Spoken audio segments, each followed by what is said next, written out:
day one of the tour. Obviously have not yet left. I'm still in my garage. This morning, I got a phone call from my niece that my brother, my big sweet brother, is in the hospital because he had a heart attack on the tennis court, and he's being taken to a bigger hospital for a bypass surgery. So, yeah, I'm starting this whole thing. My brother's in the hospital. All of life is happening simultaneously, and I'm a little bit afraid. Not about being on the road, and not about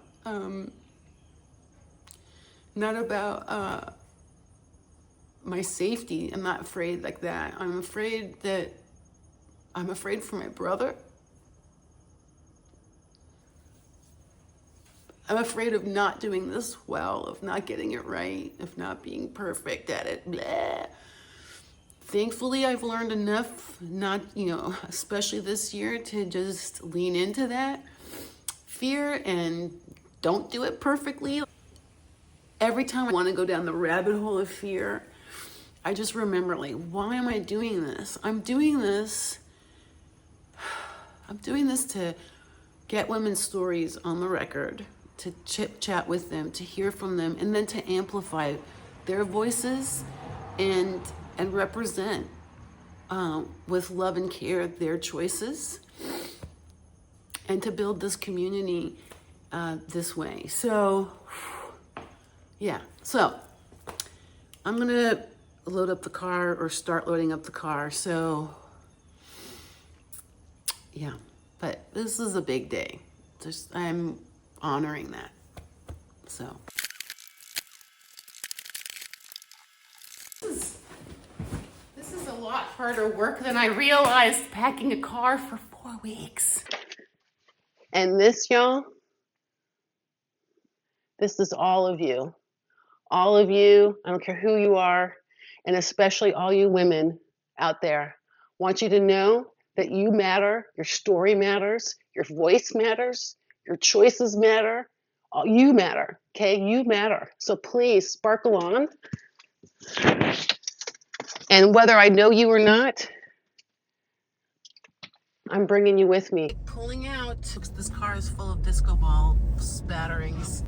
Look, it's all over me. I love this. I'm leaving. That's it. On the go. Nashville, here I come, with a stop in Bristol, Virginia/Tennessee.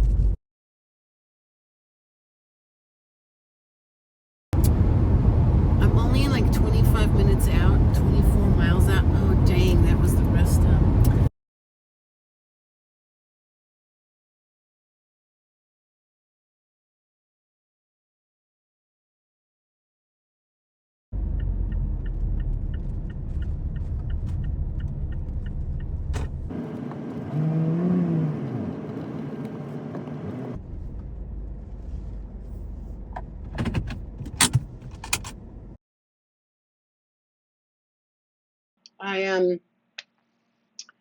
I went to I think it was called the Travel Inn. Super sketchy. Just super sketchy. But I am going to interview the young lady who checked me in, Lily. She's 21. She's so sweet, y'all. When I checked out, I said to him, yeah, I just don't feel safe here. And she was like, I'm sorry. I'm like, no, it's not your fault. It's breaking, the whole thing was breaking my heart. Just vending machines, broken down vending machines, mattresses piled up on the outside, and the room was just, I'm like, there's no air. It just, would have been a time when I would have stayed to prove something to, I don't know whom and for what, I don't know. But I would have on principle just been well, I chose this place and I will now stick it out. And it's just that was my whole life.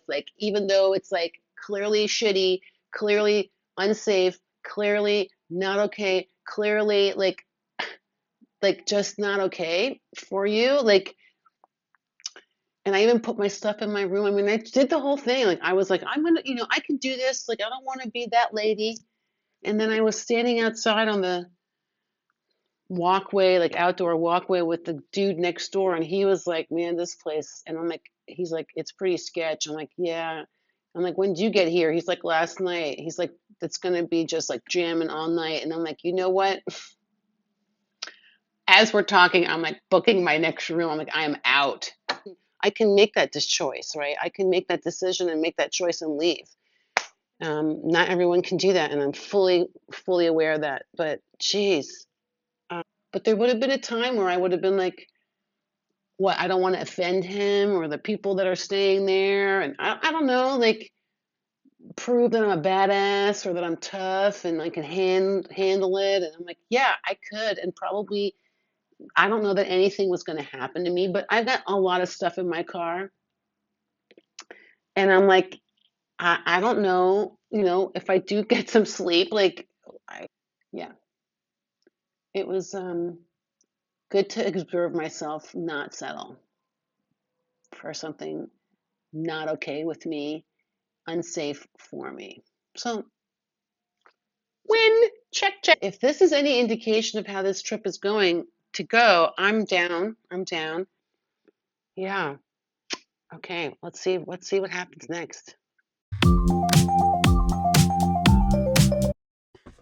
All right, y'all. So, I mean, this is pretty dope, this disco ball situation. Oh, and that's a colander, yeah, that I brought with me accidentally. I'm going to make this useful because I'm not throwing it out. It's my colander after all. I was going to meet this morning with Lily and record with her, and she was all up for, uh, chatting with me for the podcast. I was going to pick her up this morning and have breakfast with her and do that. But you know what?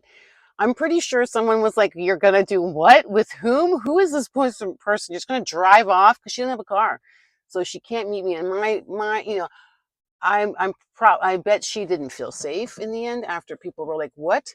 That's my guess, or just didn't want to do it. Either way, she didn't want to tell me herself, so she just never showed up. So I'm gonna just. I was like, "That's cool." It just means I get to leave to go to Nashville a little earlier than I thought.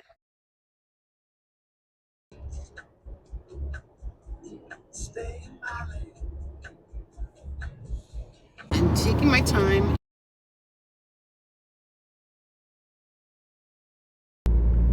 All right, y'all, I'm going to Bucky's. It reminds me of Vegas.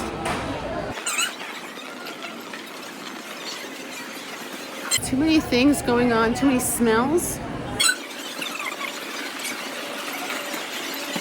That's the only difference. Vegas doesn't smell, it's like sounds and lights. This is sounds, lights, and smells. Oh, I mean, this is so quiet out here. Yeah, this is more my speed.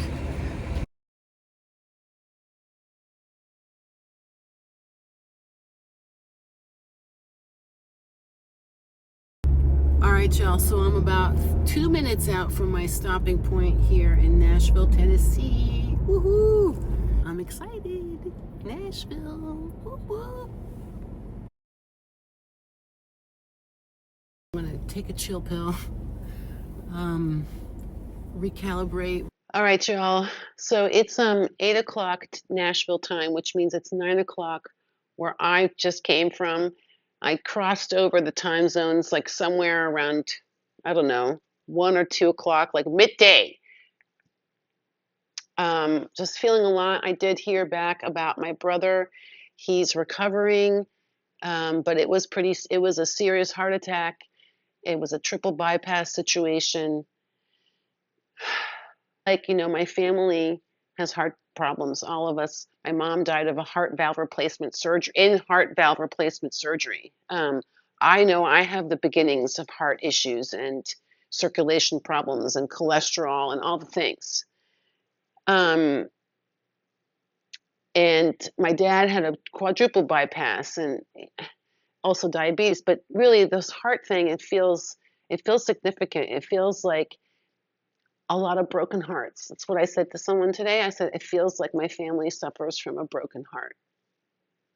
And I can feel that I need to cry about it, maybe it'll come as I talk. I feel like I know I need to cry about this, but I've got to hold it enough together to see the rest.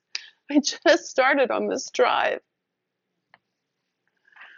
and I'm tired already because I'm doing content in different places I'm trying to keep up with, and my brother's in the hospital. He's all the way in Germany. There's even, I mean, I'm digging deeper into a romantic relationship that's sort of been evolving in its own time and way, and it's been beautiful. And I miss him. I really would love to be with him right now and feel the snuggles and be held by him.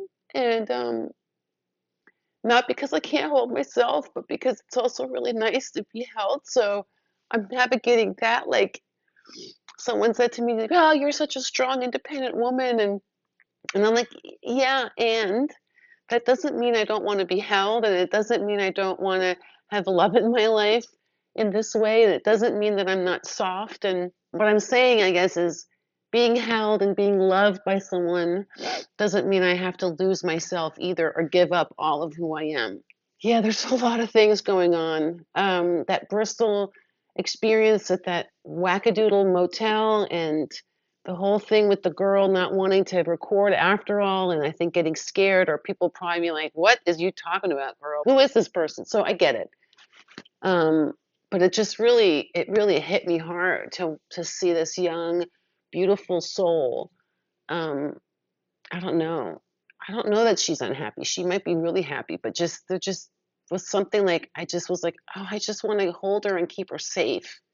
I think I saw myself in her. Actually, that's what it was. I saw myself in her, and I didn't want to rescue her, but I wanted to hold space for her, and I wanted her to know that she's important and beautiful and smart and funny, and she has a story and a voice, and I wanted to give her a way to use it. And that's maybe not my job, or sometimes it's just not what's meant to be, and so that's okay. So I recognize that part of me saw myself in her and wanted to give myself at that age a voice through her, I guess.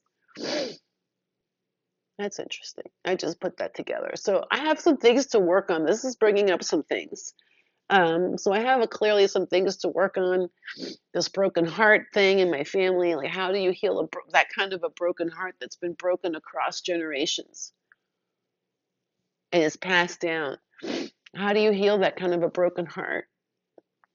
I've worked so hard on my heart, and I lead with my heart, and I'm not afraid of it getting broken because I feel like it was so broken, and I put it back together that I don't want to be afraid of it being broken again. I want to I want to use it now to love, right? So myself, others, like it's a lot. It's a lot, and I'm recognizing that I need to pace myself. Um, I don't know how to make this content for this.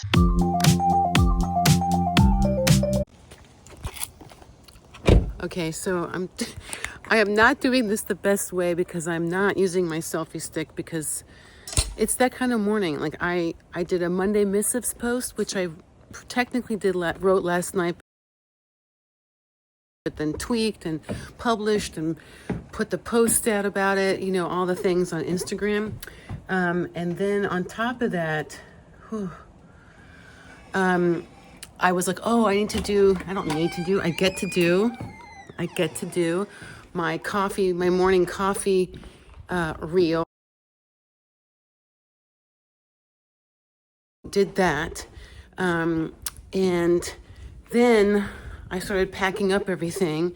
Then I was talking to someone I work with, and gave her some assignments in terms of self-care. So yeah, I'm still working out this rhythm of doing all the different things that I've decided to do, by the way. No one's forcing me, but that I find fun and entertaining and therefore want to do. I also, it's a exercise for me in being consistent and disciplined, which is about way more than any of this. I'll let my hair down. I took a long shower. I slept well in a safe, comfortable bed. I took 2 walks yesterday, so yeah, I'm feeling much better today in general. But I've had a hectic morning. I'm trying a new system for that, like on the go system. So we'll see how that works. If I don't have a visual on something and I can't remember where I put it, like I get stressed out. So I have to have a system where everything is sitting out and I physically watch myself put it into the bag. So that's my ADD, ADHD countermeasure. All right, so I just had my breakfast in the car, which I don't like to do. That's very unmindful of me. But I mean, I will say this. I did do my morning meditation time. So I'm really excited because I'm on my way to see Becca, and she's somebody I know from my practitioner training in core energetics. And we do a lot of work together in various forms and incarnations. So I'm really excited that I get to record with her this morning. And also part of that is we can ground together, because I can feel that I really need that right now, because I am not paying attention. So I just am making a big U-turn around because I missed the exit I was supposed to take onto a highway. I'm telling y'all, like,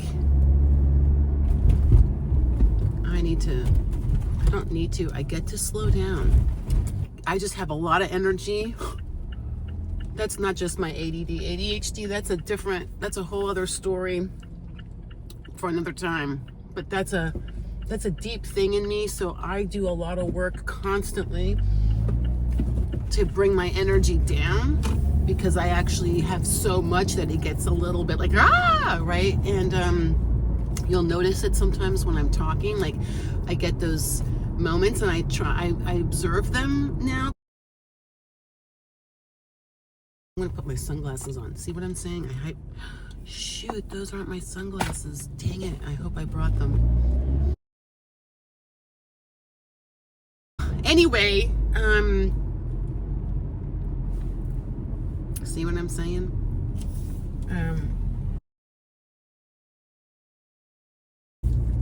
This is an ongoing growth edge for me, this calming down, slowing down. I know how to do it.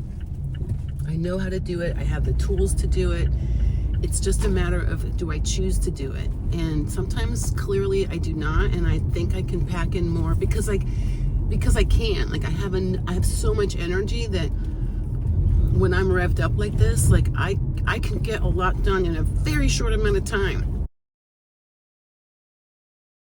So I'd like to create more balance between the high energy and the super calm, because I can do both. So yeah, I just, perhaps this trip is about learning how to do that for me. Maybe there's something in this whole thing that I'll get the opportunity, clearly I am already, to work on that. So more to come. I'm sure I'll be reporting back. But for now, I'm on my way to see Becca and record with her and get her story and, yeah, hear her voice, not mine. I'm so excited about that. See, there it is. Anyway, I really am excited about this, so catching it. Woohoo.